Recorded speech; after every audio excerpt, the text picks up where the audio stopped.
Hello everyone, this is 05 and welcome to the Cobra Sancho toy review. And today's toy we're looking at the 2010 release by Hasbro of the G.I. Joe Pursuit of Cobra action figure review. And today's action figure review we're looking at the Wave 2 of Dusty, the Desert Combat Specialist. Now I got this straight from a local toy shop near my area for 38 ringgit, which I actually saved up 2 ringgit there. Now apparently the toy shop who stocked the Wave 2 figures have all similar problems with the packaging. I think they all stuff it into a very small box, cramp it up together and sort of folded the packaging itself. All of my Wave 2 packaging is like this. Now it's already straightened up as best as I could, because if I don't straighten it up it will just fall. Now let's take a look at the front part of the packaging itself. The entire packaging is designed to bear resemblance to the 25th anniversary version with a mixture of the Rise of Cobra artwork. You'll notice there's a nice artwork of Dusty there. I really like that artwork. You'll note that not all the characters would actually stand really tall. Actually most of them would. Some of them would stand a bit shorter, just below of the G.I. Joe logo itself. But apparently a lot of this artwork, they tend to stand really tall, overlapping some of the font words for the G.I. Joe logo there. You'll also notice that Dusty's artwork is not totally surrounded by blue glow, some portion, mostly on the white glow instead. So there's a bit of inconsistency. I'm not too sure why. I guess it's intentional. Not too sure what's the significance for it. Now at the bottom there's the name Dusty, and his designation is Desert Combat Specialist. At the bottom there you got the G.I. Joe logo based on the Rise of Cobra. Now in the plastic bubble you got the figure there, and he doesn't have a lot of accessories. You got a submachine gun there, and I will guess there's another submachine gun, another head with the face mask, which is really nice. I like that. Barbed wire and base tag at the back there. And this one doesn't come with any catalog. Now at the back of the packaging you notice at the top part here explain what G.I. Joe is all about and who they're up against, which is Cobra, in that nice little write-up there.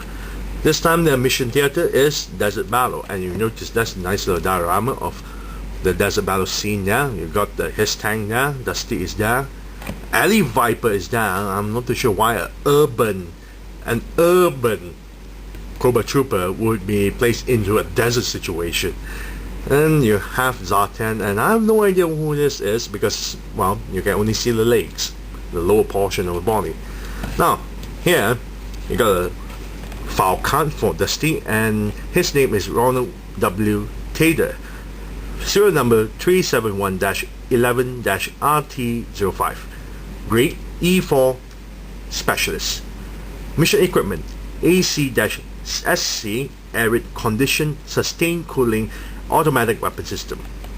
Now at the bottom is stated Dusty is a desert combat specialist on the G.I. Joe team. He knows how to fight effectively in deserts where there is no water, extreme daytime heat, freezing desert nights and harsh sandstorms. He has adapted his machine gun for desert use and can expertly capture the enemy with a well-placed barbed wire trap. Very nicely done. So without further ado, let's open up this packaging so we can molest the toy. Be right back.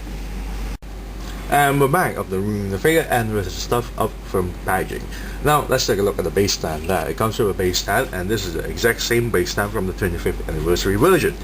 Now on the top there it has 2 pegs for the figure to stand on, and the holes are at the bottom of the feet. Now on the top part of the base stand you got a nice little G.I. Joe logo there, and the nameplate there is stated as Dusty. Now on the other side is stated 2007 Hasbro, made in China. And that's about it for the base stand. Now it comes with 2 SMGs, very nicely detailed stuff, and this is all new weapons. Has a tiny little scope on the top there, very detailed stuff. And I really like this kind of paint job, this beige colors, because it fits very well for Dusty's camouflage. Well, there's a theme there, very nice. And there are the SMG now with a small scope. Very nice. 2 handles. Figure actually can hold the weapons quite well. There's a stock there. Very nice. Next we have the helmet. The goggle is removable, And you will notice that you can't actually have the figure wear the goggle because it's too widened up. You will notice there's also a nice thing about this goggle is that it's not just pure plastic. Well, at least not a single type of plastic. There's another type of plastic here. There's clear translucent plastic. Very nice.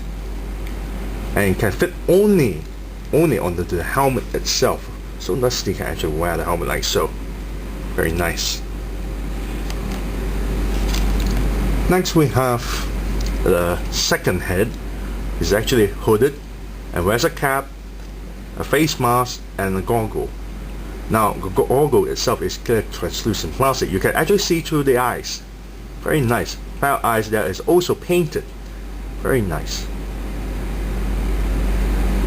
And you can pop off Dusty's head to fit in with this head. Now let's take a look at Dusty.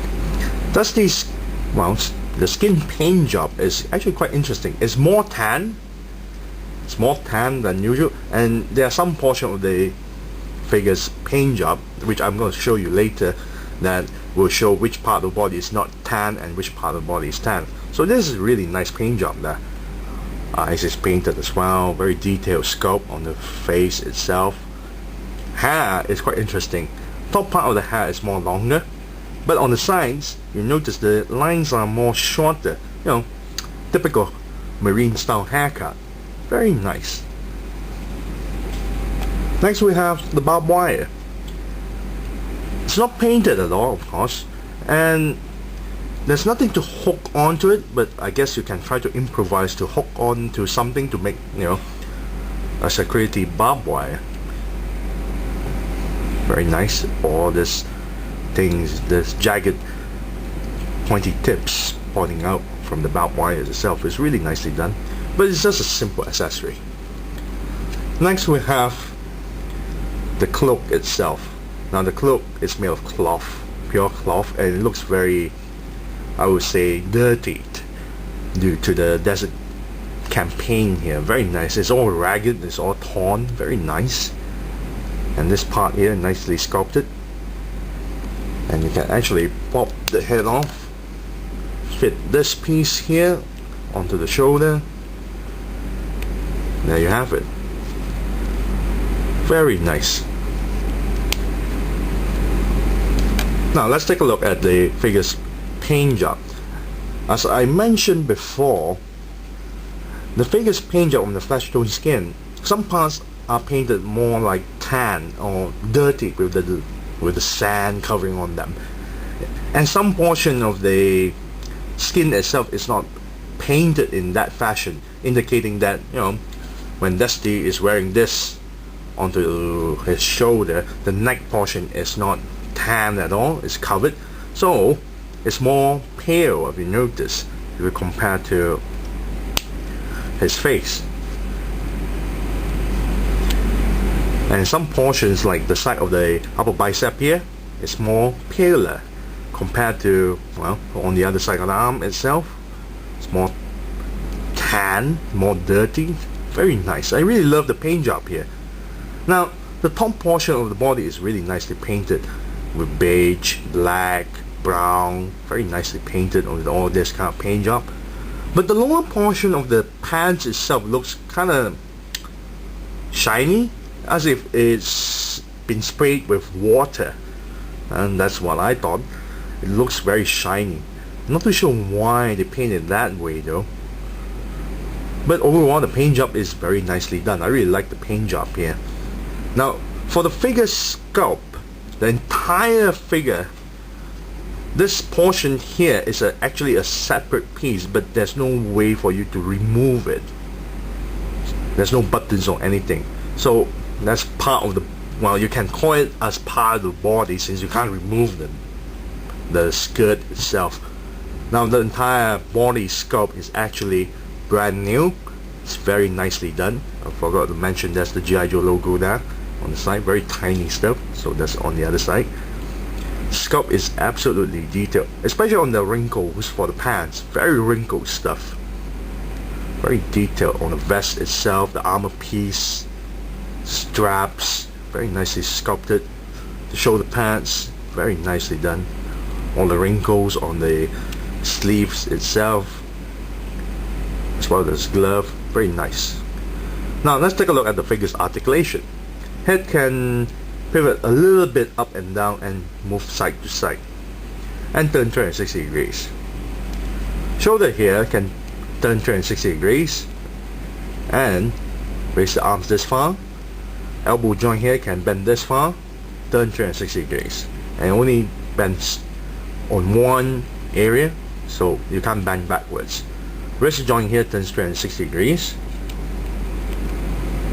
Torso joint here can turn 360 degrees and bend backwards, but has some problems trying to bend forward because it's being hindered by the pouches in this section here. But still alright. It can still go side to side as well, a little bit.